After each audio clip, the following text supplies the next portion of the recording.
No, you probably don't need to worry about it. Let me explain.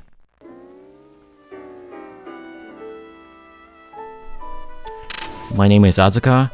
I work as a threat intelligence researcher, with analyzing malware being my day-to-day work.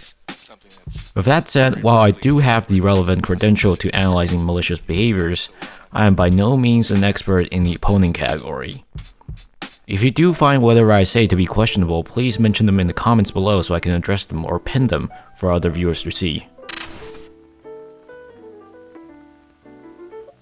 On March 3rd, 2023, a blog post published by the Undeleted Files took the VTube world by storm. Not in a good way, unfortunately. The blog post details a potential security vulnerability that was discovered within the moc3 file format that a VTuber model typically uses, specifically the way it is stored and parsed by the Live2D Cubism core library. Essentially, the moc3 format is nothing but another way to store various C-structs or arrays that describe a Live2D object. While that itself sounds extremely unsafe, as mentioned by the author, it can be parsed in a safe way when handled correctly, which the parser unfortunately does not. moc3 is a proprietary binary format that contains a list of offsets to sections that contain data for the 2D puppet, such as meshes and adjustable parameters. This format is effectively a raw dump of C arrays and structs. Oh no, this already sounds bad. While ugly and obtuse, it does work, and it should be possible to write a safe loader for such a format. moc3 files do not contain the actual textures. Think of it this way, when a stranger hands you a jar of pickles, ideally you'd assume everything inside is safe. There's no razor blades or anything dangerous inside. However, given that it is from a stranger, you inherently cannot immediately trust the person. One thing when it comes to security practices 101 is that developers should never trust the input and should sanitize it appropriately. The Cubism library essentially ignores any safety measures and blindly trusts everything is fine inside and just chugs it up like champ. The blog post and its relevant POC repository, aptly named moc3ingbird, with a 3, immediately alerted every VTubers out there, as most people in the VTube scene unfortunately utilize Live2D in some shape or form, including popular software such as VTube Studio. However, upon further inspections, things are not as destructive as the blog post and some of the people made it out to be.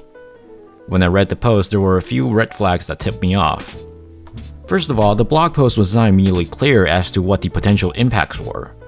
Typically, when publishing a security advisory post of sorts, you want to be immediately clear as to what you were able to achieve in your POC. When reading the post, however, it was not clear as to what the POC the author published did. It only mentioned that, quote, moc3ingbird is a simple moc3 file crafted to crash the official Live2D viewers, unquote, without explaining the theory behind it. A POC would typically involve some level of technical write-up as to what the POC is doing and how it is achieved. Yet the post did not go over what exactly went down, and I had to spend a few hours investigating it myself, which I'll get to later. Second, there was no vulnerability disclosure timeline in place, because there was no discussion of Live2D incorporated in the first place. While it is not required, security researchers tend to follow an ethical model of coordinated vulnerability disclosure, where the vulnerability is first reported to the vendor, and the researcher negotiates a reasonable deadline for the vulnerability to be patched by the vendor. And if the patch is not published within a negotiated date, the write-up is released.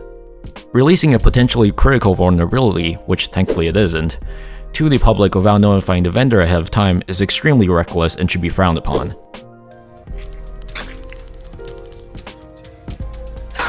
Under the blog post, the author mentioned that, quote, I honestly do not feel that Live2D will fix any of their problems without significant pushback, and reporting these problems directly to them would not count as quote-unquote significant. However, I'm not too sure if I agree with this. While I do consider Live2D to be a bad company, which I'll get to later, it is generally for the best interest of public to attempt to contact the vendor first, instead of assuming that the vendor will mark this as won't fix. At the end of the post, which the author encourages the reader to, at the very least, read, they also implied that a malicious moc3 file could lead to remote code execution. Yet the proof of concept contained only something that crashes the program, which is a red flag in my opinion. Speaking of Live2D though, the post does raise some genuine concerns regarding the EULA of Live2D Incorporated and its associated software. The end user license agreement specifically mentions that the customer may not use the output file with software or middleware that compete with or could compete with the software or any other software or middleware produced by Live2D. In other words, you cannot use the moc3 file with any software that may endanger the market share of Live2D, for example, Inochi2D, which is a morally dubious statement from the company. The EULA also specifies that, quote, the customer may not otherwise engage in any acts Live2D judges inappropriate, which is also highly ethically questionable. What does Live2D judge inappropriate? Who knows? Who is the customer? The rigger? The end user of this product, perhaps? Probably not, given that the end user of these models never signed such an agreement. But if that's the case, why have this line at all? So they can punish the creator of these rigs? Anyways, let's get back to analyzing the whole situation. Now that we've read most of the post, let's see what really happens. For a remote code execution to work, two major principles need to take place. First, there must be arbitrary data rights, and second, the data must reside in a memory space that is either executable or susceptible to attacks like ROP or JLP. In my 6-hour stream, I tried various things to see what exactly the exploit.moc3 file does. Based on the pattern file that the author created, it is implied that the structure contains the following: the moc3 magic, the version 4000, the Indianness, a 58-byte padding, account info table at offset 0x400, a canvas info struct at offset 0x200, a parts table at offset 0x7ffffff, a list of IDs at 0x500 with the size of 1000 by 1000 in float, and a part called "It seems that you've opened an unknown moc3 file, bad idea."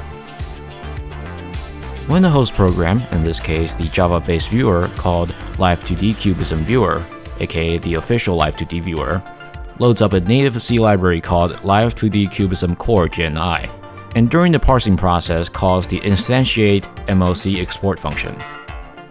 During the parsing process, the moc3 file is loaded into buffer, overridden during the parsing process with pointers specific to the metadata of the file. However, as the parser blindly trusts the input to be not malicious, it can just write these pointers to wherever the offset specifies, with the maximum being the 2 GB of memory range adjacent to the moc3 base address. Awesome, I hate it. A POC works by specifying an offset of 0x7ffff adjacent to the moc3, which is a memory region that does not exist.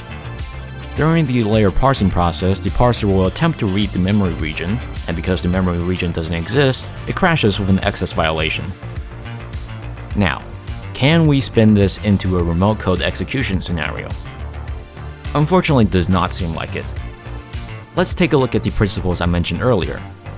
First of all, we need arbitrary data rights in order to write our shellcode.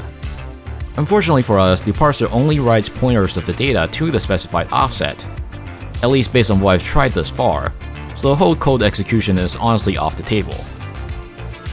What if, hypothetically, we're able to write code to wherever we want within the 2 GB range of the moc3 objects though? Can we still pull off an RCE? Let's take a look at principle number 2. Modern Windows operating systems are quite good at handling potential memory-related attacks like these.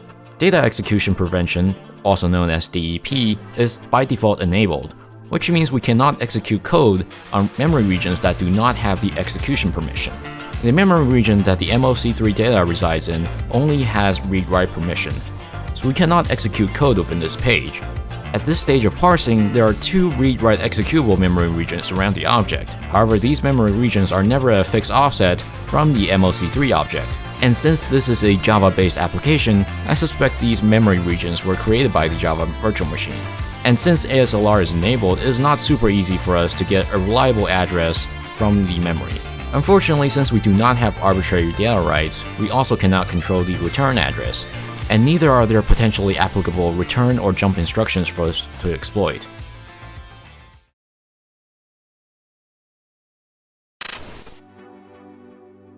So, conclusion time.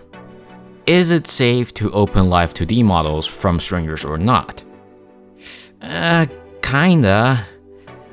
As the host programs are likely designed with a memory-safe language paradigm, and while the moc3 parser is awful, it is very unlikely you'll end up executing malware. With that said, the key takeaways from both the blog post and this video are that A. Live2D Incorporated has morally dubious end-user license agreements, and B. As a general principle, you should only open files that come from a reputable source. In this case, a reputable model rigger, even if it is safe in this context. If you enjoyed this video, I stream this type of content every Wednesday if I can over at my Twitch channel, where we call this Malware Wednesday. Also consider subscribing if you enjoyed this type of analysis video. Thanks and take care.